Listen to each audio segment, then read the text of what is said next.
আসসালামু আলাইকুম সুপ্রিয় দর্শক, আপনাদের ভালোবাসায় আসলাম এক অসহায় মেয়ের কাছে। আমরা শুনবো তার জীবন কাহিনী। আসসালামু আলাইকুম। ওয়ালাইকুম আসসালাম ভাই, কেমন আছেন? আল্লাহ তাআলা খুব ভালো রাখছে। তুমি কেমন আছো? আছি আলহামদুলিল্লাহ। আচ্ছা, তোমার নামটা কি একবার জানতে পারি? জি হ্যাঁ, অবশ্যই। আমার নাম হচ্ছে মোসাম্মদ লিজা আক্তার। লিজা আক্তার। তোমার ডিস্ট্রিক্ট কোথায়? নওগাঁ জেলা। নওগাঁ জেলা। জি। যাও, তোমার ফ্যামিলিতে কে কে আছেন? আমার ফ্যামিলিতে আছে মা আর ছোট দুটো বোন। আর ও, যাও, তোমার আব্বু? আমার বাবা নেই। তোমার বাবা নাই, মারা গেছে নাকি তোমাদের ছেড়ে চলে গেছে? জি, মারা গেছে। মারা গেছেন। তোমাদের সংসারটা কার উপর নির্ভরশীল? আগে আমি তো গ্রামে থাকতাম, এখন নতুন আসছি ঢাকা। তো আমি গ্রামে যখন ছিলাম তখন একটু টিউশনি করতাম। আর হচ্ছে আমার দাদু আছে, নানু আছে, তারা একটু হেল্প করে, এইভাবে সংসার চলে। ও আচ্ছা, তাহলে তোমার পড়াশোনা কতটুকু? এসেছি। এসেছি, এরপর কি আগ্রহ হয় না যে কলেজে ভর্তি হয়ে পড়াশোনা করি? সামর্থ্য ছিল না, যদিও ইচ্ছে ছিল। ও, তোমার ইচ্ছা ছিল কিন্তু সামর্থ্য ছিল না। জি হ্যাঁ। এই ভিডিও পাবলিক হচ্ছে, কোনো প্রবাসী ভাই তোমাকে ভালোবেসে যদি বলে যে আমি ওকে বিয়ে করব না, বাট ওকে আমি একটু সহযোগিতা করতে চাই, তুমি কি গ্রহণ করবে এরকম? জি হ্যাঁ, তাহলে তো ভালোই হয়, এরকম যদি কোনো হৃদয়বান ব্যক্তি থাকে।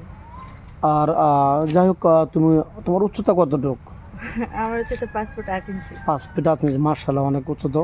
তো যাই হোক, তোমাকে তোমাকে কেউ ভালোবেসে বিয়ে করে বাইরে নিয়ে যেতে চাইলে তোমার কোনো প্রবলেম ফ্যামিলিগত?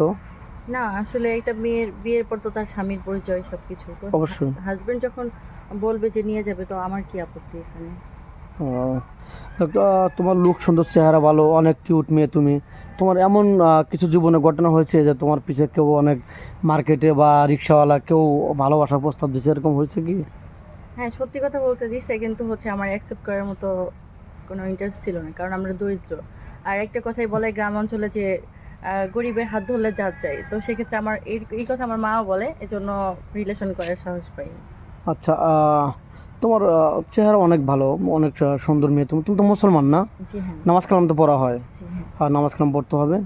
তো যাই হোক, তোমার পাড়া প্রতিবেশী, তোমার আত্মীয় স্বজন কেউ বিয়ে করতে চায়নি, এরকম কেউ নেই? না, গ্রামের মধ্যে এরকম কোনো কথা হয় না। গ্রামে কেউ নেই? তো যাই হোক, কোনো প্রবাসী ভাই বা বাংলাদেশে কোনো ভাই এই ভিডিও দেখে তার বউ অসুস্থ বা ছেড়ে চলে গেছে পরকে করে, এরকম মেন যদি তোমাকে বিয়ে করতে চায়, তোমার কোনো প্রবলেম হবে? জি না। কোনো প্রবলেম হবে না। তো যাই হোক, এখন তো বলতেছো হয়তো তুমি অসহায় হিসেবে আমাদেরকে আমার সামনে আসছো, এখন তুমি খুবই নার্ভাস হয়ে বলতেছো, পরে আবার যদি তার সাথে প্রতারণা বেইমানি করো, এরকম করবে কি না? না না, আমরা গ্রামের মেয়ে, প্রতারণা হচ্ছে বেইমানি এগুলো বুঝি না আসলে। মূলত এখানে আসার উদ্দেশ্য একটাই, যে ভালো মনের একটা মানুষ যে আমাকে বুঝবে, আর আমিও আমার সবটা দিয়ে চেষ্টা করবো তাকে ভালো রাখার। একটা সংসার ছাড়া একটা মেয়ে মানুষের জীবনে আর কি আছে, সে যদি প্রধানমন্ত্রী হয়, আচ্ছা, আমি এটা মনে করি। যাই হোক, স্ক্রিপ্টটা বাড়াতে চাচ্ছি না।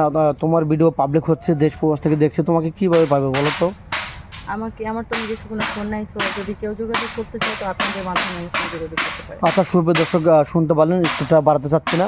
মেয়েটা কোনো ফোন নেই, মেয়েটা হতদরিদ্র গরিব মেয়ে, আর কোনো ফোন নেই। আমাদের নাম্বার দেওয়া থাকবে, ইউটিউব চ্যানেল কর্তৃপক্ষের নাম্বার দেওয়া থাকবে, কেউ ভিডিও কল দেবেন না। ভিডিও কল দিলে ব্লক করতে বাধ্য হবো। ভালো থাকবেন, সুস্থ থাকবেন, এই বলে শেষ করে দিচ্ছি। আল্লাহ হাফেজ।